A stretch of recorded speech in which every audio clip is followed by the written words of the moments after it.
bienvenue sur ma chaîne, j'espère que vous allez bien, que vous êtes bien installés, que vous avez votre petit thé, votre petite boisson chaude, ce que vous voulez, bref, que vous soyez à l'aise pour me suivre dans ces nouvelles aventures libresques. Pour ma part, on est vendredi, je viens de clôturer le vlog précédent, enfin la vidéo précédente, je ne fais plus vraiment de vlog, mais je viens de clôturer, c'est pour ça que tout ce bazar est juste ici derrière moi, d'ailleurs je vais l'enlever. Hop, voilà, c'est à peu près, c'est un peu mieux.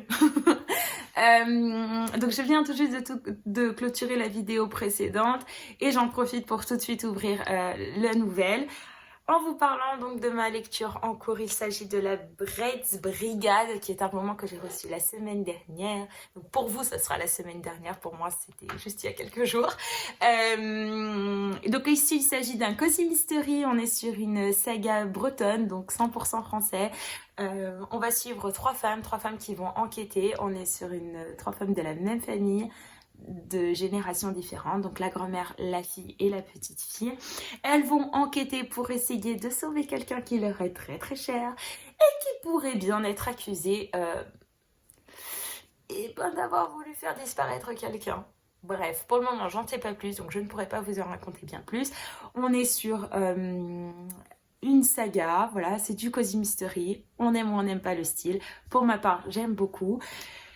J'en suis à la page 120.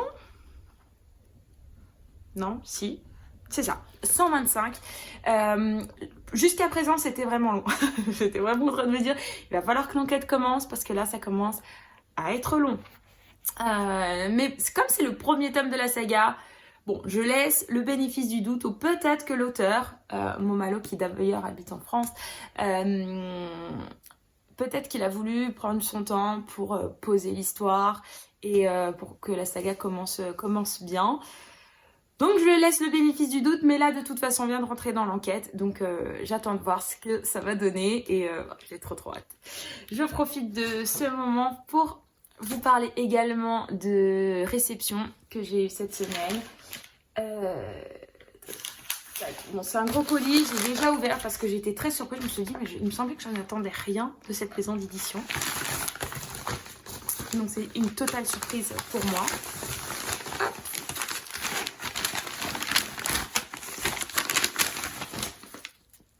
Yes. Donc c'est tout ça. Je n'ai pas regardé quels étaient les livres, mais en effet, j'ai pas le souvenir de tout ça. Donc ici, il s'agit... Donc là, j'ai... Ok, c'est les comités de presse. Juste ici, donc le premier livre, c'est Le Quartet d'Oxford. Il a l'air d'être des... Attendez. Et le deuxième, on va regarder sur le livre ce que c'est. Il fallait bien les aider. Quand les Justes sauvaient des Juifs en France. Ah bah tiens, ça fait lien avec... la vidéo précédente où j'explique que j'ai été au mémorial de la Shoah et d'ailleurs j'ai mis quelques plans de la visite du mémorial, donc si ça vous intéresse je vous invite à aller voir la vidéo précédente. On va commencer par le Quartet d'Oxford. Donc tout ça vient de chez Flammarion. Donc le Quartet d'Oxford, quand Elisabeth Anscombe, Philippa Foot, Marie Midgley et Iris Murdoch réinventaient la philosophie. Donc c'est de Claire McComhale et Raquel Wiseman. Waouh, je suis vraiment désolée pour tous ces noms écorchés. C'est vraiment désolée. Elisabeth Anscombe, brillante, grande fumeuse, catholique en pantalon, mère de 7 enfants. Philippa Foot, petite fille d'un président américain, discrètement rebelle. Marie Midgley, érudite, pleine d'esprit et observatrice attentive des hommes et des animaux. Iris Murdoch, romancière en devenir qui a le pouvoir de séduire presque tout le monde. Toutes sont devenues philosophes à la veille de la Seconde Guerre mondiale. Brillantes étudiantes, bientôt amies inséparables, elles entrent à l'université d'Oxford au moment où les hommes partent au front. Cette passionnante biographie croisée nous plonge dans la vie tumultueuse de 4 femmes qui ont profondément renouvelé la philosophie. Dans les temps troublés qui voient Oxford accueillir les rescapés du nazisme de toute l'Europe, elle partage lecture, cigarettes et peine de cœur et ne cesse de réfléchir au monde qui les entoure. Plus qu'un refuge, la philosophie est pour elle une nécessité absolue. Comment penser l'action humaine? Qu'est-ce qu'une vie bonne? L'homme est-il un animal comme les autres? S'opposant à un certain formalisme de la tradition philosophique britannique, elles développent chacune à leur manière une philosophie morale d'une étonnante modernité à l'heure où, de l'autre côté du Channel, l'existentialisme bat son plein. Ça, c'est assez drôle. C'est assez drôle parce que j'ai écouté un podcast il n'y a pas si longtemps que ça d'une philosophe en fait. Et j'ai trouvé ça, sa façon de voir la philosophie, j'ai trouvé ça passionnant, enfin vraiment très intéressant. Et donc c'est assez drôle de recevoir ça maintenant. Le livre est sorti le 11 septembre et c'est donc un essai historique, on est bien d'accord. Voilà, bon, pour ceux que ça peut intéresser. Il y a des photos de ce que je vois. Attendez, je suis tombée sur des photos. Voilà, des photos comme ça. Eh bien écoutez, merci beaucoup. Pourquoi pas? Ça peut être très intéressant. Que des femmes que je ne connais pas, donc ça peut être vraiment très intéressant de découvrir leur vie. En ce qui concerne le deuxième livre, il s'agit donc Il fallait bien les aider quand les Justes sauvaient des Juifs en France, de François-Guillaume Laurin. Et le voici. Toujours chez Flammarion, donc. Le 6 décembre 1942, Jeanne Aguot et Jean-Baptiste Rogal aident une dizaine de Juifs à fuir la France en traversant les Pyrénées. La même année, Lucienne Daniel cache son futur époux et toute sa famille dans une blanchisserie parisienne. Quant à Odette Blanchet, elle n'a pas 18 ans lorsqu'elle décide de quitter sa ville de Tours pour protéger une mère et ses enfants. Que sont devenus ces héros de l'ombre qui, au péril de leur vie, ont secouru des Juifs pendant la période de l'occupation? Afin de reconstituer les multiples chaînes de solidarité qui se sont nouées discrètement en France à cette époque, François-Guillaume Laurin est parti, grâce à l'aide du Comité français pour Yad Vashem, à la rencontre des derniers justes vivants. Il est aussi retourné dans les lieux de sauvetage, retrouvant des descendants de justes ou de juifs sauvés qui s'étaient engagés dans de longues démarches mémorielles. Car très souvent, il a fallu plus d'une génération pour que les souvenirs rejaillissent et que ces sauveurs invisibles soient reconnus comme justes parmi les nations. Par cette enquête intime et incarnée au cœur d'un chapitre trop méconnu de la Seconde Guerre mondiale, François-Guillaume Laurin met en scène une quinzaine d'histoires emplies d'humilité, qui marquent par leur pudeur et redonnent espoir en l'humanité. C'est incroyable de recevoir ces deux livres maintenant. Pardon, ça a coupé, je ne sais pas pourquoi. Donc vous le retrouverez, je pense, très facilement, ce podcast. Mais donc elle a reçu, où je mettrai la référence, je montre juste ici. Et donc elle a reçu une philosophe il n'y a pas si longtemps que ça, qui lui parle donc de philosophie et de pas mal de choses dans l'interview. Et j'ai trouvé ça vraiment fascinant. Je me suis dit, bah tiens, pourquoi pas lire un de ses livres ou lire autre chose qui soit quand même assez accessible et pas trop compliqué d'un point de vue philosophique. Et donc c'est incroyable de recevoir ça. Comme je vous le disais dans la vidéo précédente, je vais vous montrer des vidéos que j'ai prises lors de la visite du mémorial de la Shoah, où j'ai été grâce aux éditions Albert Michel, dans le cadre de la sortie du livre de Simone Veil, qui est, en fait, c'est pas vraiment le livre de Simone Veil, c'est la retranscription d'un discours de Simone Veil, qui est juste ici, parce que je l'ai filmé juste avant, qui était celui-ci. Et donc, j'ai été à cette visite, et en même temps, on a eu la conférence pour la sortie du livre, avec le fils, le petit-fils de Simone Veil. La conférence était animée par une journaliste dont je me souviens plus du nom et je m'en donne excuse par avance, et Anne Berest, l'écrivaine de La Carte Postale. Et dans les échanges qu'il y a eu lors de cette conférence, Anne Berest justement insistait beaucoup sur le fait qu'il fallait plus d'une génération pour que la parole se délie et que les survivants de la Shoah et de la Seconde Guerre mondiale en général, ceux qui ont vécu tout ça, pour que la parole se libère et qu'ils puissent librement en parler. Et d'ailleurs, c'est pour ça qu'on dit qu'il faut au moins 40 ans pour ça, c'est le temps de 2 générations. Ceux qui l'ont vécu n'en parlent pas, ou alors ceux qui ne l'ont pas vécu n'arrivaient pas encore à écouter. Donc cette génération-là, une fois que ça s'est terminé, ils ont eu beaucoup de mal à s'exprimer sur le sujet. Et ensuite, en parler aux enfants, aux descendants directs, c'était très très compliqué. En fait, ils en ont beaucoup parlé.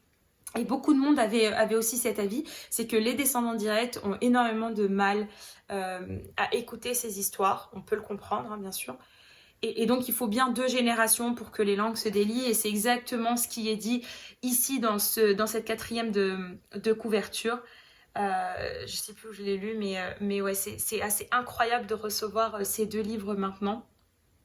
Donc, celui-ci est sorti le 4 septembre 2024. Donc, vous pouvez très bien le retrouver en librairie. François-Guillaume Le...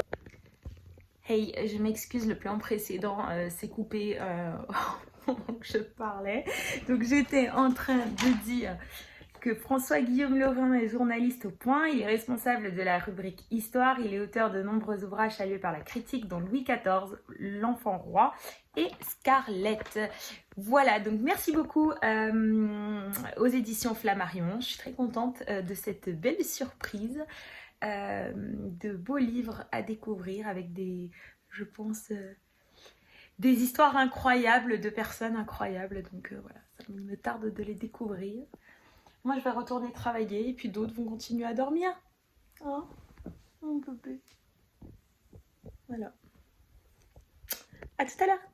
Hello tout le monde, je vous retrouve pour faire un petit point lecture accompagné de cette petite bouteille. Elle est trop mignonne, elle fait des câlins. Voilà, donc bref. Pendant que je fais ces petits câlins qu'elle veut tant, je vais vous faire un petit point lecture.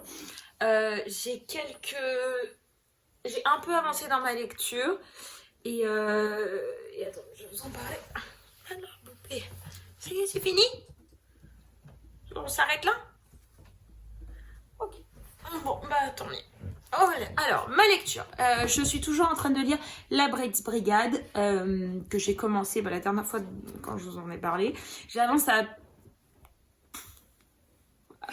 vitesse d'escargot, on peut dire. J'avance pas beaucoup. Ici, donc on va suivre 3 femmes qui sont de 3 générations différentes. Donc, la petite fille, la fille et la grand-mère. Elles habitent en Bretagne et un meurtre vient d'avoir lieu. L'une d'elles est plus ou moins... pourrait être plus ou moins suspectée de quelque chose en lien avec ce meurtre.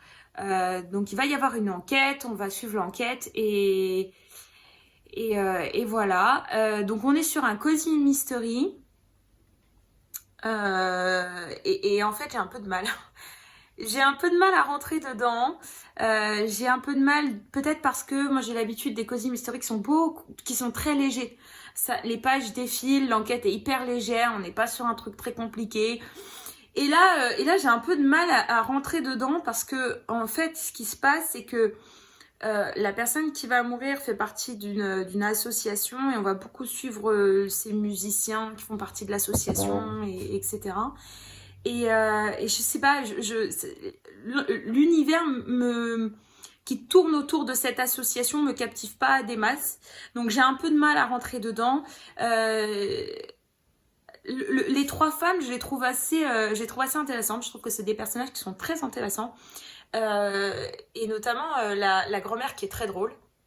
Par son franc-parler, par sa façon de parler. Elle est irlandaise, donc il y a des mots anglais qui sont glissés un peu dans le récit. Donc c'est très drôle, cet aspect est assez drôle, c'est sympa. Enfin, vraiment, c'est une partie du récit qui me plaît beaucoup. L'enquête, j'ai l'impression que ça n'avance pas. Enfin, moi, j'ai l'impression que ça n'avance pas. On est là, j'en suis à la page 229. On vient d'avoir les éléments des analyses. Et en fait, c'est des choses qu'on a déjà devinées depuis un moment. Et en fait, ça vient nous être confirmé que là, maintenant. Et il me reste à peine 100 pages à lire, je crois. Un peu plus de 100 pages à lire. En fait, je trouve que ça reste un peu long et que peut-être on aurait pu faire un peu plus court et pour que ce soit plus dynamique, peut-être. Moi, ça manque un peu de dynamisme pour que ça me captive complètement.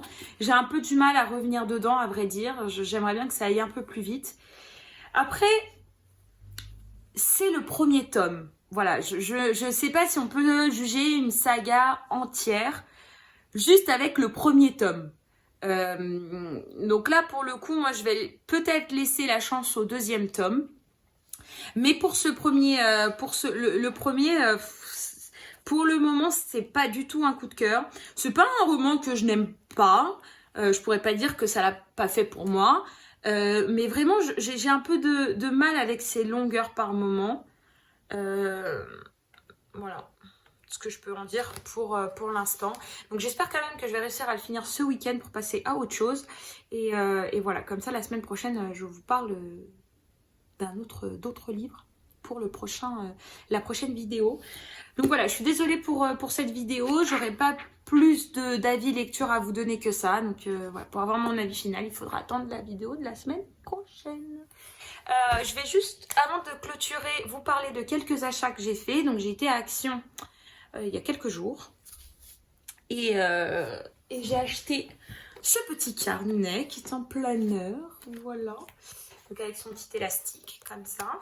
En fait, j'en cherchais un et je voulais pas mettre forcément beaucoup d'argent parce que c'est la première fois... Non, c'est pas la première fois tout à fait, mais... en fait, je cherchais un planeur, notamment pour organiser tout ce qui est post Instagram, vidéo, mes lectures, et tout avoir au même endroit. En fait, j'avais un carnet que je m'étais fabriqué moi-même, entre guillemets, avec en faisant moi-même mes cases, mes listes, mes machins, mes trucs.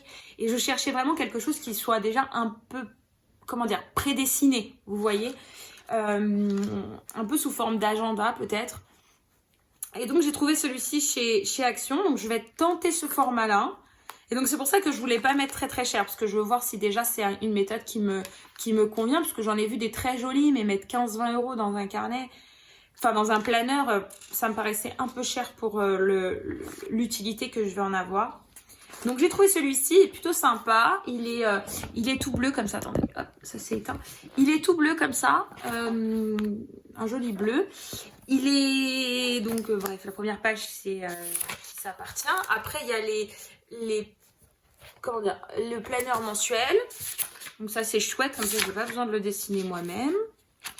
Et puis après il y a le planeur à la semaine. Voilà, comme ça. Rien de bien ouf, hein, je veux dire. C'est plutôt un planeur, tout ce qui est plus classique. Après la semaine, il y en a à mon sens beaucoup. Il y a des pages pour les notes à la fin, donc ça c'est super chouette. Parce que ça me permettrait de noter pas mal de choses, notamment les sorties ou les choses qui pourraient m'intéresser ou des idées que j'ai pour des posts et autres. Donc ça, c'est super chouette. Comme ça, j'ai tout au même endroit. C'est génial et il y en a vraiment beaucoup. Et après, à la fin, il y a des pages de to-do. Des to-do list, comme ça. Je sais pas si j'arrive à bien le mettre. Oh, voilà. Oups. J'arrive pas. Je vois pas très bien si je le fais bien ou pas. Bon, enfin bon, voilà. Et puis à la fin, ils ont mis des petits stickers. Ça pour moi, je sais pas trop si je vais m'en servir, mais voilà, il y a des petits stickers comme ça. Je sais pas combien j'ai payé ça, hein. Peut-être 2, 3, 4 €, mais pas plus que 4 je pense. Donc voilà, pour l'utilisation que j'en ai, c'est largement suffisant. Donc après, il y a de tout, tous les formats, tous les machins, les planeurs. Franchement, vous pouvez trouver plein de trucs en fonction de l'utilité que vous allez en faire. Il y en a qui sont... éco-friendly, bref, il y a plein de choses, sauf que moi je voudrais d'abord trouver la méthode qui me convient à 100% avant d'investir dans des planeurs qui coûtent beaucoup plus cher. Voilà, et puis après je me suis fait plaisir en achetant des petites décos d'automne, parce que là ça y est, dans 3 jours je crois que c'est l'automne, donc on peut enfin être content de l'automne. Et donc voilà, c'est des petits trucs comme ça, en bois et tout. Bon, mon mari m'a dit, mais tu vas t'en servir pour faire quoi? C'est trop mignon, faut me laisser faire, je fais comme je veux. Voilà, regardez, c'est tombé. Voici, regardez ce beau trop mignon. Enfin voilà, bref. voilà ce que j'avais à vous dire. Et c'est tout pour cette vidéo. J'espère que vous avez passé un bon moment. C'est une vidéo qui sera beaucoup plus courte, je pense. Parce que bien sûr, j'ai pas d'avis lecture finalisé. Je crois que je vous en avais pas donné dans la précédente prise que j'ai faite. Mais voilà, c'est des choses qui arrivent. Cette semaine était une semaine très compliquée pour moi. D'un point de vue personnel, professionnel. Enfin, c'était une semaine assez chargée. Donc voilà, quand c'est comme ça, j'ai pas vraiment le temps de lire. Et puis c'est pas grave. Sinon, je peux quand même vous faire un petit update des séries. On a commencé à regarder la dernière série de la saison de Outlander. Donc je sais, elle est sortie il y a très très très longtemps. Mais nous, on n'avait pas pris le temps de la regarder encore. Et donc là, on avance encore une fois à pas d'escargot. Parce qu'on n'a pas beaucoup de temps. Mais on essaie de regarder un petit peu tous les soirs. Donc on ne se fait pas un épisode par soir parce qu'ils sont quand même longs. Mais on arrive à avancer un petit peu. Donc c'est chouette. Ça nous fait des petits moments à deux qui sont assez sympas. Et donc voilà, c'est une série que j'aime toujours autant, l'Écosse, tout ça. Donc comme certains le savent peut-être parce que j'en ai parlé un petit peu sur Instagram, l'été prochain on part en Écosse et donc c'est génial de me plonger dans cet univers avec la série Outlander qui est un peu la série qui m'a donné très envie de découvrir l'Écosse comme je pense plein de gens. Donc voilà, donc je suis très contente et j'ai très très hâte de ce voyage. Mais bon, pour le moment, il faut encore patienter parce que ce n'est que l'été prochain. Voilà pour moi, c'est tout. Je vais m'arrêter ici. J'espère que vous avez passé un très bon moment en ma compagnie, que cette vidéo vous a fait plaisir. Je vous dis à la semaine prochaine pour une nouvelle vidéo. Je vous souhaite de très très belles lectures pour cette nouvelle semaine. Et je vous dis à